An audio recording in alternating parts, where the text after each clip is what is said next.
Hey guys, welcome back. We haven't had a review in a long time, but this is a flexible solar panel from Alrska, and I just want to show you guys some video here. And first of all, see how the delivery is. It's kind of damaged at the corner and on the side, but the solar panel did not seem to be damaged at all when I took it out of the box.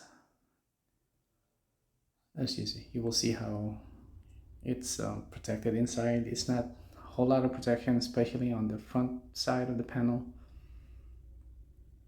That's all they put in there. I suggest they put some more insulation of some sort, especially on the corners, because man, good thing this was not damaged. So as you see here, so the panel is very thin right here. It's very thin, and it's very light actually. So when you see the when you take it out of the box, it's covered in some plastic film, and it has the labels on it that gives you some information of the company, and as well as some technical specifications, the voltage, the amps, and all that. And as you see the plastic film here, we can take it out and remove it. There's also one in the back. There's some covering on top on the corner, but on the bottom it did not have that. There you go.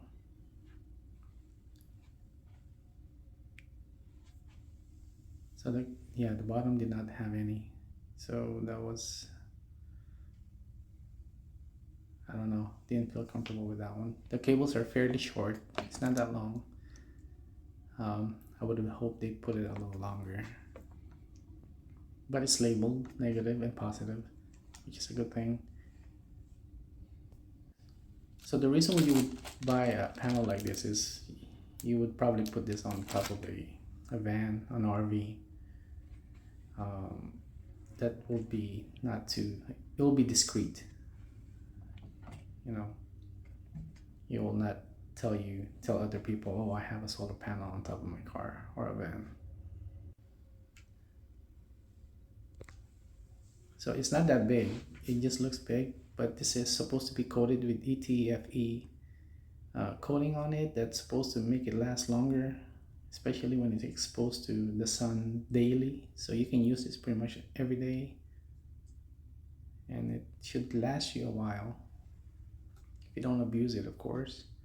So it bends, but don't bend it too much because it will still crack. It's flexible, but you still gotta be careful.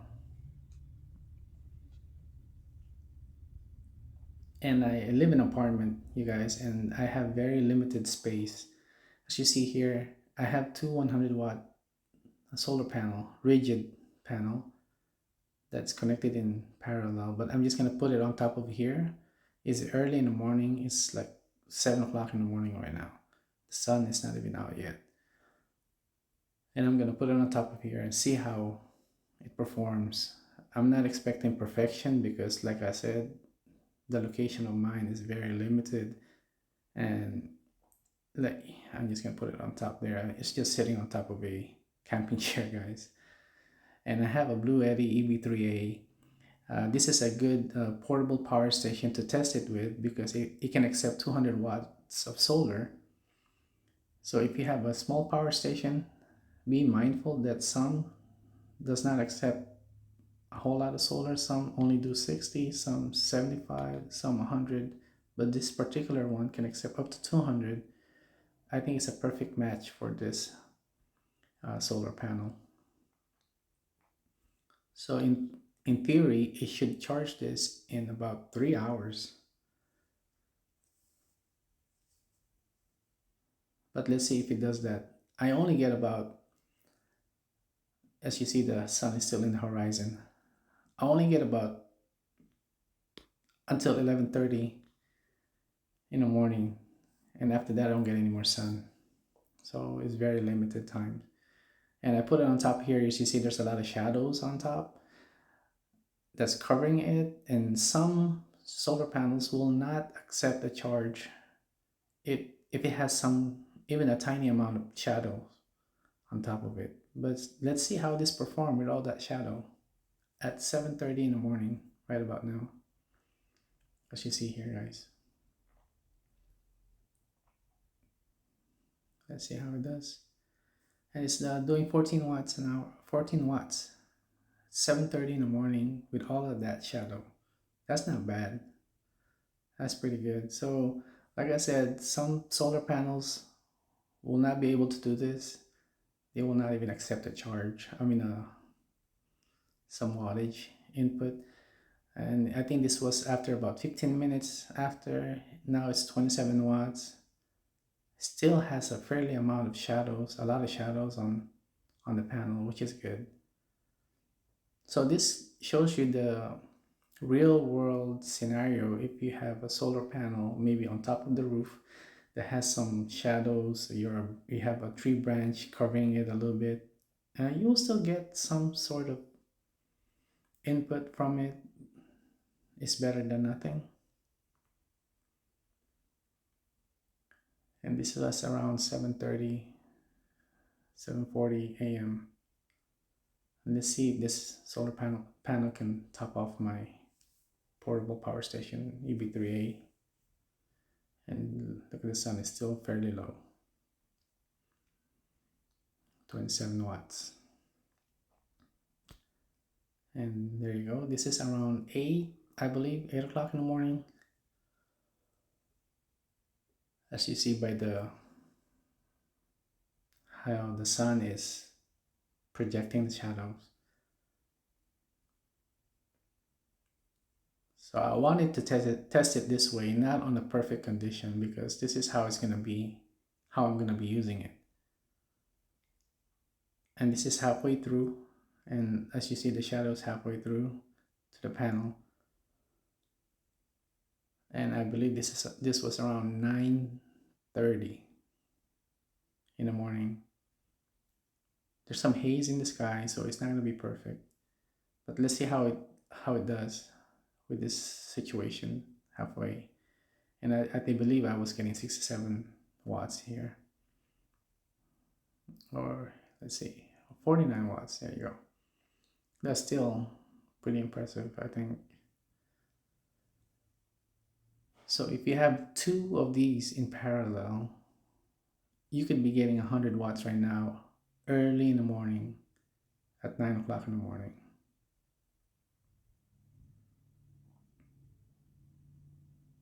And I think this was around maybe 9:30, I believe, 9 or 10 o'clock. Still fairly early. So we don't expect it to be producing a lot, but you'd be surprised how much it produces with all this shadow in there. And still a really nice sky. Anyways, the temperature outside was fairly nice. It was around 70 degrees outside. And it's producing 67 watts. And look at that, my power station is already at 21%. And this is around 9 o'clock or 9:30, I believe. So I'm very impressed with this solar panel. I didn't get to show you, well, I'll show you here in a minute that it went up to 91%, 91 watts. And this is around 10 o'clock, and it's already halfway, 48%, fully charged. And I'm very impressed with this panel because of the fact that it's the limited amount of space that I have in here. But if you have like I said, if you have a van, an RV, you have a boat, I'm not sure how rated this is on a boat, but you can use this. Tape it down to your boat, uh, do whatever you need to do, or to your car, to your van, even to your house, in the backyard.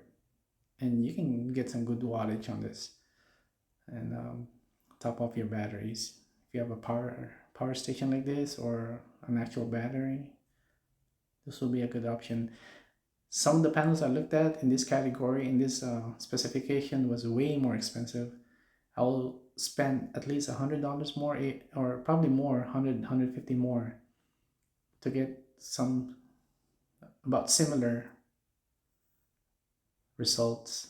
So the website of this company is pretty good. The website seems legit. It was clean. It was clear.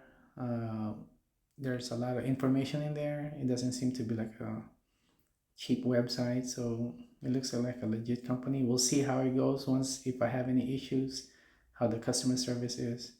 But yeah, guys, I suggest this. If you're looking on a flexible solar panel, you might want to consider this and do your own research. The purpose of this video, guys, is just to give you a real world scenario, how I use things and how you will probably use it. And like I said, I live in an apartment. As you see, it's very limited. I only get about until 11:30 in the morning of sun. After that is all gone. So I try to use as much as I can here in this balcony right here.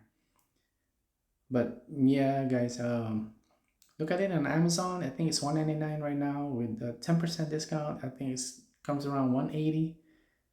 And if you find this video helpful, please give it a thumbs up and like and comment, whatever you need to do.